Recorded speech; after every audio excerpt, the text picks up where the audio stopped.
guys, welcome to week 7 at linemark.com. Nearly 2 months of making the weekly vlogs. I'm enjoying it, but I do feel I slipped up, and I slipped up for a couple of weeks where I had some time off. I just needed a bit of a downtime phase as well. Honestly, trying to get filming done every single day of the week and produce a weekly vlog, honestly, it's so much. You wouldn't believe how much work it takes to actually get out, film each one of these projects, and then also edit all of that, and then try and provide it in a context that is relatable, that's easy to sort of watch and understand and digest, but also is entertaining enough that you don't get bored. It's a lot of work. And so 7 weeks in, I missed week 5, I think. Well, I didn't miss it, I refilmed it, but I was not happy with the filming. I ended up redoing bits of it, and it just took weeks in actual fact to get like the ending bit filmed and the beginning. And in the end, I gotta say, I wasn't massively won over with what we filmed. I just thought, you know what, I just got to get it out there instead of trying to perfect things, because that's the problem, isn't it? You always try and perfect things and get them better, but actually sometimes you just need to crack on with it. It doesn't need to be perfect, and that's one of the hardest things certainly I struggle with, is you want it perfect. It's like every job you do, you want perfect. But the reality is nothing's perfect. You just got to crack on with it and just put it out there. Sometimes, I'm not happy with quite what I've said or how it comes out. It's just the way it goes, isn't it? You've got to stop procrastinating and get on with it. Anyway, enough of that crap. This is the start of week 7. Looking forward to a brand new week. I'm in the pickup today because my car got crashed into by some hillbilly in a boy racing mobile, and he's ridden off the side of my car. Again, not going to moan about it, just saying. It's means I'm in the pickup. And I actually like driving the pickup, except when it's rainy weather, because these things perform like crap in the wet. And no, you can't stick it in 4-wheel drive. Believe it or not, one of our ex-staff members put it in 4-wheel drive a couple of months ago, and it resulted in me buying a brand new gearbox, a new clutch, and nice little oil service and everything that went with it, of course. But it cost me about $3 grand because they put it into 4-wheel drive and drove on the road. Now, when you're in a pickup truck, do not put it in 4-wheel drive and use it on the road. In fact, for us, it's now a dismissible offense, because honestly, it's so freaking expensive. There's no excuse for it. I have never needed to use 4-wheel drive in this thing. I don't get it. Anyway, I said I'd stop moaning, stopping the moaning right now. That's it, that was the last moan. Anyway, today I'm gonna head to Birmingham, and then I've got to head to Bristol. So Birmingham, meeting a brand new customer. Bristol, we did a car park for a customer a few weeks back. Actually, it was about 2 months ago. And now they're doing the second car park next door, if you like. So I'm going to go meet up with John down in Bristol and have a look at this one. However, I realized that 3.5 hours on the road is probably not going to be the most fun for you guys. So why don't we just jump ahead to where the other guys are working today. We're installing some line markings for a school, a girls' school in London. Now, I actually love doing schools more than anything else, quite honestly, because they are the easiest lines ever to paint. They are by far my favorite ones to ever do, because we'll do tennis and netball line marking, sometimes basketball as well, but it's less common. Tennis and netball are the main ones we do because they rent the courts out, they want it looking fresh. And honestly, it takes me 4.5 minutes to paint from start to finish the whole court. Netball takes a little bit longer, around 2 minutes longer, so around 6.5 minutes for a netball court, including the curves. But honestly, 4.5 minutes to paint in. They look incredible. They're incredibly profitable for the amount of time they take and what they cost to do. I absolutely love doing them. But today is all about car parking for a school anyway. So let's jump down to London. I'll show you exactly what the guys are up to, and then we will try and jump back to the car park that I'm about to install in Bristol. Let's do it.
know if you guys remember, but we came and looked at this around a month ago. This is on our farm, and well, this is actually at the top of the farm. So the guy that owns this has just moved in, and he's got a new floor just been put down in concrete. It was a bit rough, so what we're doing is smoothing it out with the grinder.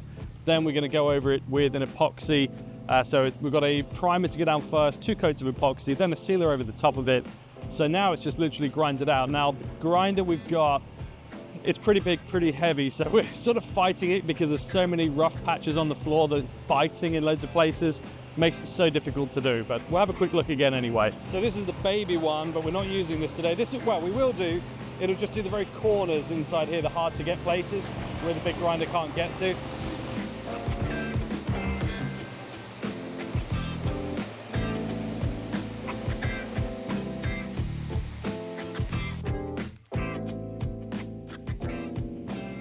Done the first meeting of the day, came down to meet Dean, really nice guy, first time meeting him. I've been through all the plans of what we're going to install, so I'm just going to head back, put the quote together for him to get it done. And I've left the guys at the farm, they're finishing off the install.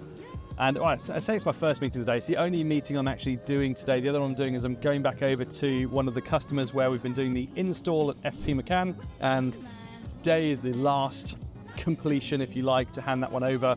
I've got to pick some stencils up because our laser cutting machine has broken. It broke. The tube inside broke, and they're like 900 quid to replace. And this will be the 3rd tube in 3 years, so one a year, one every 12 months. Now the laser cutter is really, really good, but yeah, do I want to spend £900 to cut out one stencil? Well, probably, because actually it cost me 250 quid to get this stencil made. So actually, yes, there is a benefit to me getting the laser cutter fixed. I also bought some other stencils for about 300 quid 2 months ago for a particular job. So in all fairness, I have spent 500 and odd pounds, nearly 600 on stencils in the last quarter of a year. Of course, it would make sense to get it fixed. I just haven't as yet, but I will do. I don't have any other stencils planned as yet, but I definitely will do. It's something I need to get sorted. Anyway, I realized I haven't done a lot of filming for you guys recently. In fact, the last week has been really spotty on footage and also the editing. Harry, the guy that works for us, tore his bicep while in the gym. You realize I haven't got any biceps. I've not been to the gym for months now since I did my elbow. No, my elbow, I'm looking at my elbow. Since I did my Achilles. I would actually love to get into the gym and build some guns, but you know what? I don't have time, especially after I saw Harry. So Harry tore his bicep and he was in hospital for 3 days last week or week before when he was having it all stitched back together and everything else. He's now in a cast for the next God knows how long, which has meant the filming has been spotty because I haven't been out on site filming as much as I'd like to. Harry's not been able to. And then of course the editing has also taken a bit of a back seat because again, he's not able to move his hand at the minute. So a little bit of a delay on the videos, but that doesn't mean we're stopping. It's just been a slight hiccup for a few weeks, but we will get back into doing the weekly vlog series for you. So apologies if you have been waiting for them. I know I get an awful lot of questions about it. We will be back in a couple of weeks doing them properly as soon as Harry's on the mend. But let's jump back to when I'm at the farm. Ready? All right, so we have finished the grinding. This is the finished floor we're left with. Look how smooth this is. This is the finish we're looking for. The difficult part now, of course, there's still little bits of dust. You can see like my fingers here a little dusty. We actually need all of this removing. So I'm gonna vacuum it out, give it another go with this. It'll take a little while back and forward trying to vacuum this out. Some of the dust in here you can see, it's not picked up everything. So yeah, let's get this vacuum on, give it a quick go. See if we can get it all cleaned up.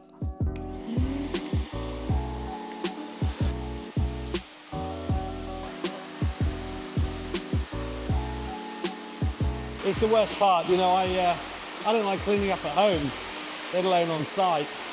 I mean, I was an electrician for 15 years, so we don't clean up as a rule.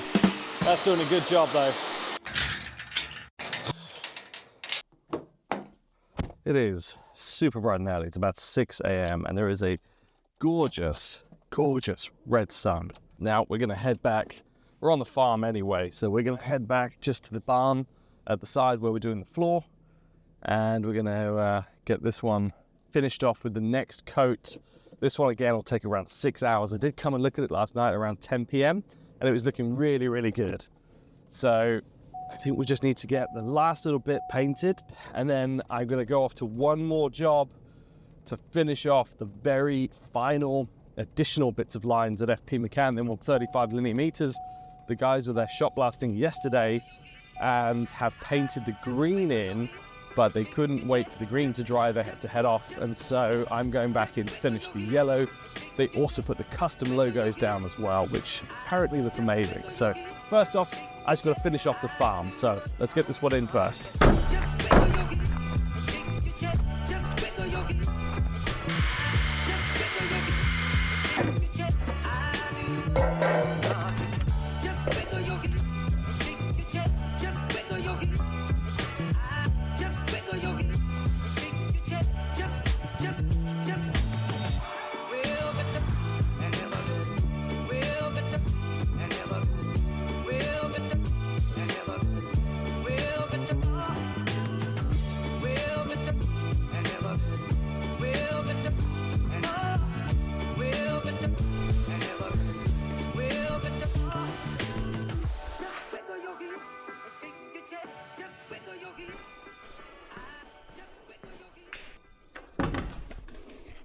All right, so we're back here finishing off at FP. Let me show you what we've done. So these are the stencils that we've cut out, and they're looking pretty good, but let me show you on the floor. So today, what I've got to do, I've just got to literally paint the yellow in here, because these are the extra bits that we've added in for them. These are the logos on the floor, arguably covered in footprint marks. As you can tell, it's you know, very dusty still, but how cool does this look? I think it looks pretty awesome. So I've got to put in these little yellow bits on here. So the guys painted the green yesterday. Where it's looking discolored, again, this is just dirt and dust around it. So the walkway now extends around here, nice little extras. And then let me show you the very last company logo bit. So this, as you know, was painted the other week, all the way around. So it runs up. I think it looks amazing as well. I think it looks really, really good. Really cool. I love the finish we get with this product. We get asked so much about products that we use internally, and acrylics and epoxies, the single parts, honestly, you can't fault them for this sort of work. This is the second one. This one's a little bit bigger, as you can see, the sort of pad, but we spaced it out, got the whole company name printed in. Oh, it just looks magic. Absolutely amazing. So yeah, as I was saying, we get asked an awful lot about which paints to use, and I know some people swear by two-part epoxies, some people by acrylics, some people single-part epoxies, UVs. Yeah, there's so many different products you can use, polyurethanes, polyspartics. Honestly, just find a product that you're comfortable with, find one that does a great job. And to be honest, as long as it does what the customer's expecting, they get what they expect from it, it'll be fine. That's my opinion on it. You've got to match their expectation with the product. And if you can do that, then it doesn't really matter which product you're going to use. But that looks incredible. Really, really good. I'm hoping this is a nice quick visit for me. We've got a family get together later. Walkways along here. Then you guys can see them over the far end up there. Let me show you. Yeah, walkways all the way around. It hasn't been cleaned at all, this place. You can see there's like cement all over the floor that's been dropped now. This is where it all comes in, and the cement goes into these silos that they've got around this side. This is a tricky bit. So we put the walkway in where they wanted, but they put a stillage in place, and they were going to try and find a new place to put the stillage, ideally this side here, but it meant extending the hoses and moving the power supply. So until that happens, it's, you know, it's going to sit there. Same with the skips and bits and pieces. Again, it's sort of, it's on the line, nothing we can do about it. A nice big concrete spillage. You know, but that happens in a place like this. This is the sort of stuff that comes off, a sort of mortar, if you like. What we're going to do is crack on, get this little bit of the install finished off, and then I can head off back to the farm because I've put the next coat down. It takes 6 hours to cure, give or take. And then I'm going to seal it in later on today. But for now, let's get this bit in, get some taping done.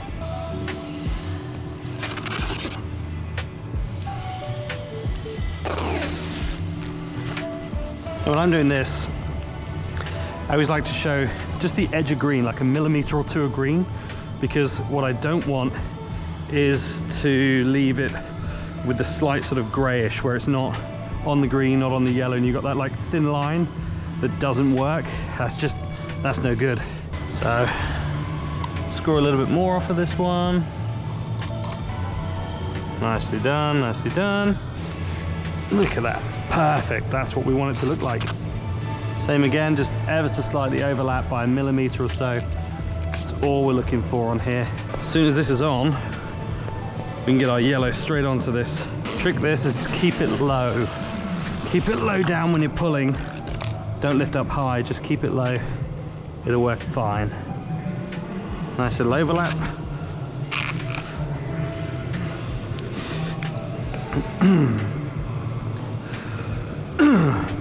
Remember to press down straight. Don't sort of kick your foot left or right, because you won't end up with a perfect straight edge otherwise. Nicely done.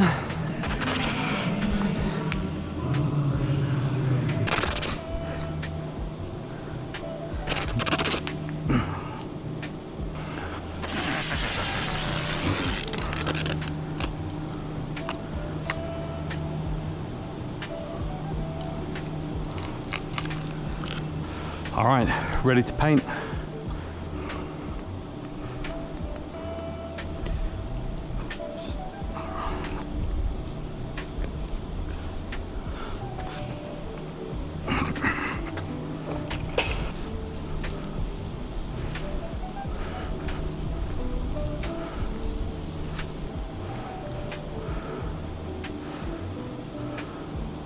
All right, first coat in, one coat all the way around, another coat on top, seal it, job done.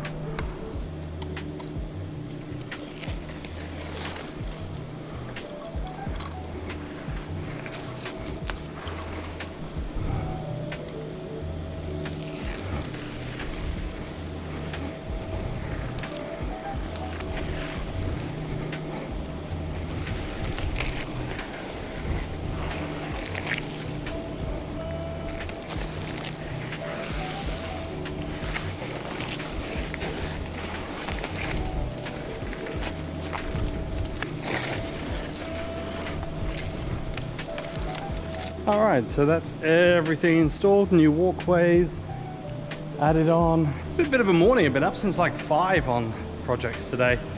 Oh, left a bit of tape, I better peel that one up. This is everything installed. So it's looking pretty neat and tidy, huh?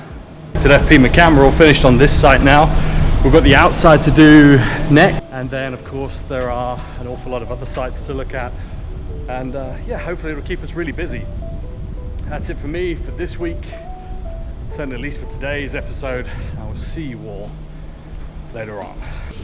Hey guys, welcome to week 7 at linemark.com. Today we're at an empty warehouse here in Rugby, and this warehouse is going to be used by Temu or Temu, however you want to pronounce it, I don't know. But basically it's a big open space right now, and what we're going to be doing is having some line markings in here. Now, one of the cool things we're doing this week though is, in fact, it's a pretty big week because we've got the launch of our new laser guidance system for the line marking machines, which I'm going to show you in just a second. We've also got a new manual pointer for them, as well as the static wheel system. Again, I'll show you all the details for those as soon as we can. But we're going to jump over and show you the line marking machine as well. But really, this one, it's a nice, easy little job for us, being that the place is empty. So what we're currently doing is shot blasting everything in. Once we've got that down, we're going to tape it out, prime it, and then we can start painting. We've got the first little bits down over here if you come and have a look. So these are the yellow forklift areas that we've isolated to sort of paint in. So basically they can put all the chargers in. Once they get the chargers installed in the warehouse, they're going to go in the corner. The forklifts will charge up there. So yeah, created a nice little space. We've then got the walkways running through from the entrance. So there's a gate one side, runs down here. So we've gone for a 1.2 meter wide walkway, 100 mil wide lines. They're coming down here where we're going to hit the zebra crossing. Now the zebra crossing is going to take us up to the far side, and because everything's imported from China, we've actually got an ETSF area as well, so that when customs come to site, they've got their own parking space, they've got their own workbenches and areas to look through stock, but also the area is going to be isolated so that they can put stock in, ready for customs to clear it all. that's pretty much it for me for right now. Let's have a quick look and I'll show you what we're doing with the shot blasting and the brand new laser guiding system. So if you guys are doing an awful lot of shot blasting indoors like we do, you'll know that like leaning over the machine like this, trying to find the angles, where you're going to go with it, making sure it's dead straight, it's a real pain in the ass, quite honestly. So one of the things we find that is super useful is to use a laser guided system. All we do, the laser guide mounts to the bottom of our shot blaster just down here, goes onto a bracket. All we do, we've got a battery pack up here, we flick it on like this, and then when we're doing our shot blasting, we just carry it out as normal, but we're going to be following the laser along. Just keeps everything super straight in line for us. Let's give it a go and I'll show you exactly what it looks like. So as we're going along, the nice thing about this, you take out all that operator fatigue and I can literally stand at the side of it now and see exactly where I'm going. I've got the laser perfectly on the string line. There's just no strain, no stress. It's easy to do now, which is one of the great things I find using a laser guide like this. So look, if you guys are interested in getting hold of one of the laser guides, you can go to roadlines.co.uk. You can order them on there and they're shipped out roughly within 2 weeks. Most things are made to order, so it does take a couple of weeks to build all the things, get them tested, shipped out to you guys. So if you're looking to get hold of any, roadlines.co.uk, you can order them online, go from there. You guys know that I've never really been a fan of spraying lines indoors, and really, I think it's down to my experience using machines. Now the guys are about to paint everything in by hand, but we've got a spray machine here. I figured I'm going to try it, set it up, and just see if we can spray liners. This is the first indoor sprayed line markings that we've done. I'm using the Graco 5900. Now we do have an ES1000, an electric machine, which arguably will be better going forward if this works, but we're going to give it a go. So let's line her up, we'll give it a go and see how it looks when it's sprayed in.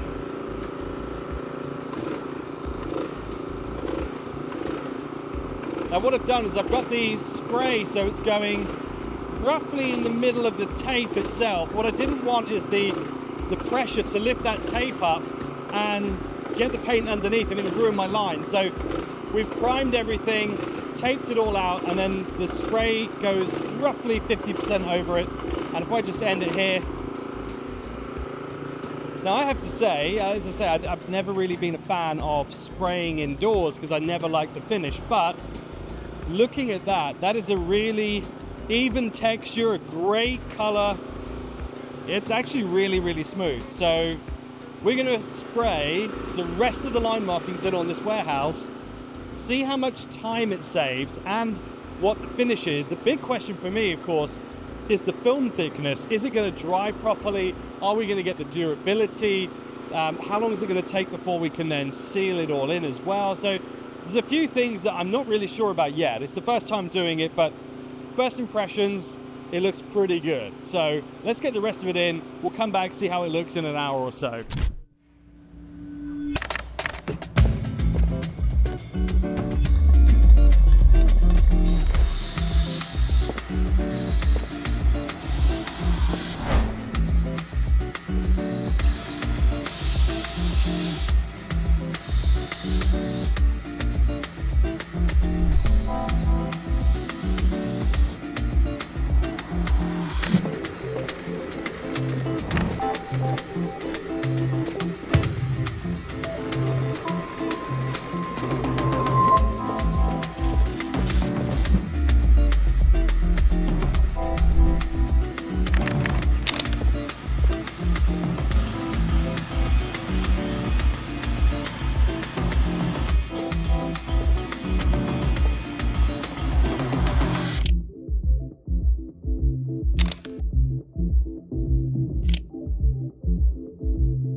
Hey guys, so welcome to the end of the week. Now you guys know I love to end the week on a question, and the question I've been getting recently is all about shot blasting and doing indoor line markings, especially as it's coming into winter, where traditionally that's where we do more internal work. Now, I've already showed you guys the laser guide system that we're using, so I'm not really gonna bore you with it. I'm just gonna go through a very brief intro so that you guys can see what you get. Now, the laser guide, this is the box it comes in. This is what you're gonna get if you're looking at getting a laser guide. I should stress though, these laser guide systems, We build these for our own internal use. In fact, we've only built 10 systems, and 2 of those are for my own personal use at my company. So they are a very limited supply. You know, we don't make these for general public use, constantly available. They are limited. It takes us a couple of weeks to put it all together, to get it milled and built. And so as I say, it's not something that's available to the masses as such. It's very much limited. There are currently 10 systems. I'm using 2 of them. I've got 8 spares that are still in production at the moment. They're going to be with me over the next week or 2. And they're the only ones that are actually available at the moment. Whether we make more in the future, whether we release them for other people's use, I haven't fully decided. At the end of the day, it's something that, you know, it helps make my business easier, helps us really massively improve what we're doing. And it's kind of like, do I want to give that away to everybody? Do I want to, you know, give it away to other people to use because then they can do lines that are just as accurate? And part of me says yes, because this channel is all about helping you guys learn and build your own line marking business. But part of me almost goes, yeah, but this is like secret sauce stuff. Like, this is the sort of stuff that you don't want other people to have at the same time as you want them to have them. So as I say, it's limited supply for what we've got, but I'll show you what they are anyway. So first thing that you're going to get with your pack is the laser guide clamp system that goes onto the front of the Impact's shot blasters. Now, these are designed for the forward-facing range of shot blasters. If you've got the other kind where you drag it back, I don't see why you'd ever need something like this, because ultimately they're only for taking up a whole surface. And I actually don't really see the point in those ones. I don't like walking backwards. I think it's stupid. So you get the bracket. This thing bolts onto the shot blaster itself. It's got a retaining screw as well as the clamp down screw on the top as well. You're going to get a laser guide system included as well.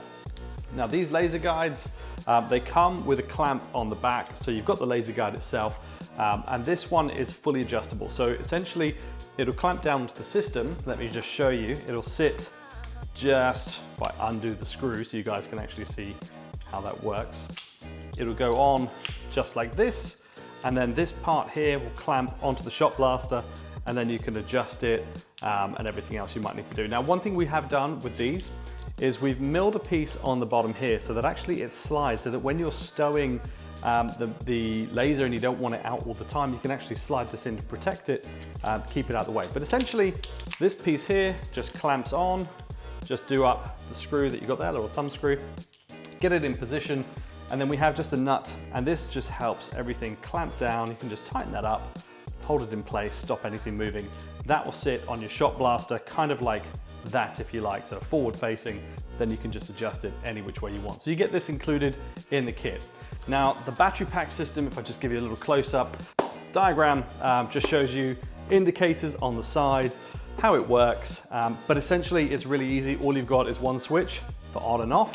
You've got a charge port at the bottom, and then of course you've got the little plug-in bits for your laser. So essentially all you're gonna do, if I give you guys a bit of a close-up, you're just gonna plug your laser straight into the side, like so. And then when you're ready to use it, just flick the button and that's it. That's literally all there is to it. It's a really nice, straightforward system to use, plug and play, super, super easy. The other thing you've got to do with this, I bolt mine onto the very front, like you know where the power supply part is on the front of your shot blaster? Well, if you open that cover up, that's where this bolts to. So it comes with a couple of nuts and bolts, 4 of them, literally just clamps on. We've also gone for the Duracell range batteries. So if I just open this and I'll show you inside, a little sneaky preview of the guts of the system, if you like. These are the batteries. We've gone for the Duracell Ultras. They are a fantastic battery, and it should give you around 50 hours of use as well, which really is plenty, because you're only going to work an 8-hour day, maybe a 12-hour day. This thing will run for 50. So you've got a couple of days worth of use before you have to recharge it. So even if you're on the project for a couple of days, you could do it off a single charge. You don't need to do anything else. We were going to look at doing a mains powered version, which I've actually got on one of my shot blasters, is a mains powered version, but it's a bit of a pain because you've got to go from 400 volts AC down to 12 volt DC with no neutral. It's just a ball ache, and quite honestly, this is cheaper and easier than running a whole mains power system into it. So that's my recommendation going for one of these systems. Now, as I say, these are in very short supply. I don't just make them off the shelf and just hand them out to people. Oh, a few other little goodies it comes with as well. Power supply unit. So this is obviously the power supply you're going to need in order to power up the unit as well. And of course an adapter, because you will need the adapter to go with it. And of course, great bubbly stuff to play with. You know, if you have kids and dogs, they will find it amazing. Anyway, look, that's pretty much it for this week. I don't really want to bang on too much about these because, as I say, it's not really available to everybody. They're only available in, you know, a few short numbers for people to buy. So if you're interested, you can order one online. So I'm just taking this apart. You can get one online at roadlines.co.uk. And yeah, I think that's pretty much it for this week. I hope you guys enjoyed it. If you get any more questions, if you could drop me a message either through LinkedIn or chuck it into the comments down below. Let me know what questions you guys got and I will be happy to answer it in next week's episode. But before I go, one more thing, just before I run off, worth mentioning, there is a line marking trade show specifically for line marking and epoxy or resin surfacing, that sort of thing, taking place in October. Now, the idea of the trade show, it's gonna be short. Let me be frank about that. I've been to so many trade shows and I freaking hate going to them because I find them really dull. I usually go for like very few reasons. I want good food, I wanna get out for the day and get fed and have a coffee, maybe meet a few people, but really I struggle in, you know, meeting people. I'm not into the whole networking, sitting around and, you know, all that sort of crap. That's just not for me. So I want to kind of steer away from that sort of side of things. Instead, we've got a couple of paint suppliers coming, some manufacturers coming. We've got some equipment suppliers for flooring and preparation equipment coming. We've also sent some invites out to a few other people that manufacture spray machinery and thermoplastic machinery as well. So look, the idea of this, we're going to keep it really short, like 4 hours maximum, and it's going to revolve around food as well. So we'll start at like 10 a.m. with breakfast fully included. We've got a very, very brief intro to line marking and industrial floorings, commercial floorings, that sort of thing. So then we can move on to actually demonstrating some of these products being used. So the paint's being applied, the new shot glass laser, like I said, these sort of things where you can see it in action as well. We've also got some of these laser guides available for line marking machinery as well, so you can check that out, see how that works and how we keep our lines outside super straight. You can then demo, like I say, putting some lines down on the ground. So if you're wanting to try a brand new paint product from one of the manufacturers such as Gavico and our other partner suppliers such as Lineway UK, you can do. We'll have Prep Tech there as well, showing off some of their machinery and equipment. So for floor and surface preparation stuff, Paul will be there to help you guys find the right products that you're going to need as well. And then we've got a small competition where you can paint a line in on the ground for the Golden Line Award. You don't have to take part, it's just something I thought would be really fun. To be fair, I'm terrible at hand molding things, and I think that's kind of what steered it on. And I've got this idea that I won't give it away, but I want to do this golden line, and whoever gets the best one wins a trophy or something like that. So I wanted to make it fun. Oh, and then of course at the end of the day, I say end of the day, it's 4 hours. You know, I want to be wrapped up by 2 o'clock and heading home because quite honestly, like I said, one of the things I really hate is trade shows that just drag on. They're so boring. So that's what it's about. Anyway, I'll give you more details in another video that I'll post on for that one. We're going to be holding it in Northamptonshire simply because it's the sort of middle of the country and it's local to me and it's my event. So hey, I hope you guys want to join and come on and have a great time with that one, to be honest. You know, like that's the key thing, is I want you guys to have fun with it. And look, if you're brand new to line marking, you've never done line marking, but you're thinking about getting involved in it, this is absolutely the best place for you to find out more about it. It's totally free, and yeah, there's no pressure. You know, you don't have to be a pro or an expert, because trust me, I meet people daily that are like, been doing this 20, 30 years and you know, they're amazing at it. But equally, we all have to start somewhere. And this is kind of like the starting point I wish I had when I started out. Like, hey, where do I get training? Where do I get the spray machines? Where do I get the paints? Where do I buy these accessories? And by the way, how do I do this, this, and this? And which paint supply should I use and which products? Like, oh, that would have been so much better. Didn't exist, but it does now. Does now. Anyway, if you want a ticket, you want to come and join us, totally free of charge, well, you can get one at roadlines.co.uk. You can also get one at line-mark.com. And hey, why don't I make it even easier? I'm going to add one below this video so that you can get one which is about to pop up in 3, 2, 1, boom. So anyway, that's it for this week. Hope you guys enjoyed it, and I will see you all in the next one.